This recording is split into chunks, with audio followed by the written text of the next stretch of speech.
বাহ, ফাইন হয়েছে, ফাইন রান্না, fine, thank you, thank you. এই হ্যাঁ তোমার জন্য একটা রান্ধিয়ে দিলাম না। হ্যাঁ, ঠ্যাং। ঠ্যাং কই, ঠ্যাং কই? আবার ঠ্যাং কই বলছে? হ্যাঁ। তো জলে পুড়ে মরলাম, ওইটাও দিয়ে দাও, আমার দেওয়া লাগবে না, ও হারামি তো গিলুক। নাও দাও, বাবাজি নাও। কি দরকার ছিল আবার থ্যাংক ইউ, থ্যাংক ইউ? এই আবার ঠ্যাং চাচ্ছে। আবার ঠ্যাং আছে, তো জলে পুড়ে মরলাম, যা আছে ওইসব দে। নাও গো জামাই নাও।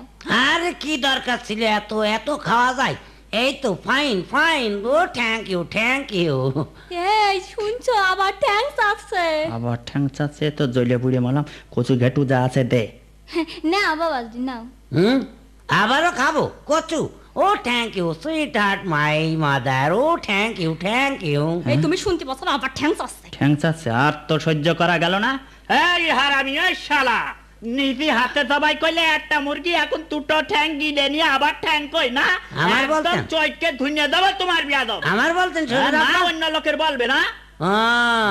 আরে এতক্ষণ যা বললাম আমি সেই উলুবনে মুক্ত ছড়িয়েছি না? হ্যাঁ, উলুবনে মুক্ত না, এইরকম আমরা শ্বশুরের বুঝি নাই। মেয়ে আমি নেব না। নুবা না তুই, এই চুপ হয়ে যা। অশিক্ষিত পরিবারে আমি বিয়ে করেছি, আগে জানলে আমি কোনোদিনই রাজি হতাম না। ওরে আমার শিক্ষিতরা দূর হয়ে যা, তোর মুখ যেন না দেখি। ঠিক আছে, ঠিক আছে, আমি চলে যাচ্ছি। তোমাদের মেয়েও থাকলো, এবার ঘরের খুঁটি লাগিও তোমাদের মেয়ে দিয়ে। হ্যাঁ, তুই তোর মুখ যেন এই বাড়ি না দেখতে হয়, আমার দূর হয়ে যা। অশিক্ষিতর বংশধর সব। আমি না